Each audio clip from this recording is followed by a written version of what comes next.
সবাই, আশা করি সবাই ভালো আছেন। আমিও ভালো আছি আপনাদের দোয়ায়। আজ আমি আপনাদেরকে দেখাবো কিভাবে আপনার সন্তানকে মাধ্যমিক উচ্চ মাধ্যমিক বিদ্যালয়ে 2025 সালে কিভাবে অনলাইনে ভর্তি আবেদন করবেন, এই প্রক্রিয়াটি। চলুন তাহলে আমরা সরাসরি ভর্তি আবেদন প্রক্রিয়াতে চলে যাই। ভর্তি আবেদন প্রক্রিয়াতে চলে যাওয়ার জন্য আপনাকে একটি ওয়েব ব্রাউজারে চলে আসতে হবে। ওয়েব ব্রাউজারে চলে আসার পরে আপনাকে আসতে হবে, দেখেন এই যে এখানে বেসরকারি আর সরকারি দুইটা আবেদন আছে। আমি বেসরকারি আবেদনে প্রবেশ করলাম। প্রবেশ করার পরে আপনারা দেখতে পাচ্ছেন এই মুহূর্তে আমি আবেদনকারীর নামটি আস্তে আস্তে ইনপুট দিচ্ছি। ইনপুট দেওয়ার পরে আমি চলে আসলাম জন্ম তারিখে। এখন আমি জন্ম তারিখটি আস্তে আস্তে ইনপুট দিচ্ছি যেন ভুল না হয়, সেদিকে লক্ষ্য রেখে। এরপরে আমি চলে আসলাম জন্ম নিবন্ধন নম্বরটি অর্থাৎ বার্থ রেজিস্ট্রেশন নম্বরটি ইনপুট দিচ্ছি। বার্থ রেজিস্ট্রেশন নম্বরটি আস্তে আস্তে ইনপুট দেওয়ার পরে আমি চলে আসবো জেন্ডারে, অর্থাৎ শিক্ষার্থী বালক অথবা বালিকা। এখানে চলে আসলাম। আমি বালক যেহেতু বালক দিলাম। এরপরে মোবাইল নম্বর দিতে হবে আপনাকে, সঠিক একটা মোবাইল নম্বর দিতে হবে, কারণ ওই মোবাইল নম্বরে আপনাকে একটা মেসেজ দেবে। ওই মেসেজটা ইউজার আইডি থাকবে, আপনার পাসওয়ার্ড বা পিন থাকবে। সুতরাং আমি সঠিকভাবে কপি করে এখানে পেস্ট দিলাম। এরপরে চলে আসলাম আমি পিতার নামে। পিতার নামের জায়গায় আসার পরে আপনাকে কি করতে হবে, দেখেন এনআইডি নম্বর, পিতার এনআইডি নম্বর, এনআইডি কার্ড থেকে নামটি দেখে দেখে শুদ্ধভাবে আমি নামটি ইনপুট দিচ্ছি, কারণ নাম অশুদ্ধ দিলে একটু সমস্যা হয়। সুতরাং শুদ্ধভাবে নামগুলো দেওয়ার চেষ্টা করবেন।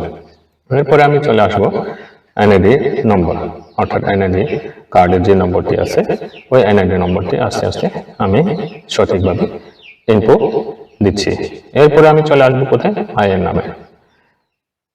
মায়ের নামে চলে আসার পরে আমি মায়ের নামটিও ঠিক বাবার নামের মতো এনআইডি কার্ড দেখে আমি এগুলো আস্তে আস্তে ইনপুট দিচ্ছি যেন ভুল না হয়, ঠিক যেভাবে পিতার নামের জায়গা ইনপুট দিলাম। এই যে আমি এনআইডি কার্ডটি দেখে দেখে নামটি ইনপুট দিলাম, মায়ের নামটি। এরপরে মায়ের এনআইডি নম্বর। এরপরে আমি মায়ের এনআইডি নম্বরটি ইনপুট দিচ্ছি আস্তে আস্তে। আপনারা দেখতে পাচ্ছেন আমি মায়ের এনআইডি নম্বরটি ইনপুট দেওয়া শেষ। এখন আমি চলে আসবো। এর আগে এই যে অভিভাবক, এটা দেওয়ার দরকার নাই, আপনাদের এগুলো দেওয়ার দরকার নাই। আমি শ্রেণী উল্লেখ করব, এই যে কোন শ্রেণীতে ভর্তি হয়, ষষ্ঠ শ্রেণীতে ভর্তি হইতে চাই। পূর্বে পড়ুয়া স্কুল, অর্থাৎ যে স্কুলে পূর্বে পড়েছিলাম ওই স্কুলটি সিলেকশন করলাম, শ্রেণী সিলেকশন করলাম। এরপরে বর্তমান ঠিকানা আমি সিলেকশন করে নিচ্ছি, যেখানে থাকে সে বর্তমান অবস্থান করে ওই ঠিকানাগুলো আমি এখানে আস্তে আস্তে সিলেকশন করে ইনপুট দিলাম, ওই যে পোস্টকোড নম্বর সহ। এরপরে আসছে স্থায়ী ঠিকানা। স্থায়ী ঠিকানা আপনারা পাবেন কোথায়, এনআইডি কার্ডে, পিতা মাতার এনআইডি কার্ড অথবা সন্তানের জন্ম নিবন্ধন কপিতে। ওইখান থেকে দেখে দেখে আপনাকে কি দেবেন, গ্রামের নাম অথবা ইউনিয়নের নাম, এগুলো আপনারা ইনপুট দিয়ে দেবেন। দেওয়ার পরে আপনি বিভাগ সিলেক্ট করে দেবেন, বিভাগ পরে জেলা সিলেক্ট করে দেবেন, জেলার পরে আপনি থানা সিলেক্ট করে দেবেন, কোন থানাতে পড়ছে আপনাদের জেলা দিয়ে ওইটা সিলেক্ট করে দেবেন।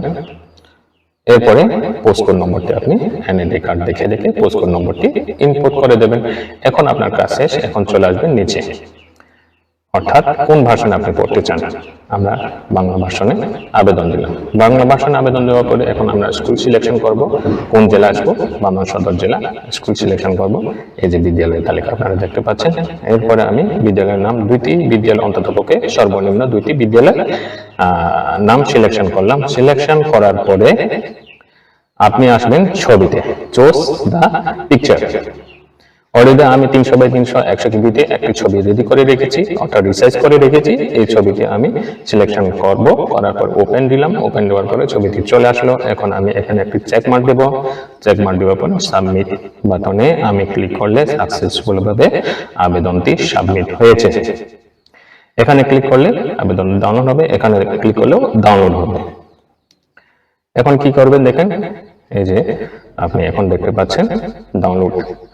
এখন ডাউনলোড করার পর লোকেশন ঠিক করবেন আপনি লোকেশন ঠিক করার পরে আপনি কি করবেন, ডেস্কটপে লোকেশন ঠিক করলেন, সেভ বাটনে ক্লিক করে দিলেন, এই যে ডাউনলোড হয়ে গেছে, অর্থাৎ ডাউনলোড চলে আসছে।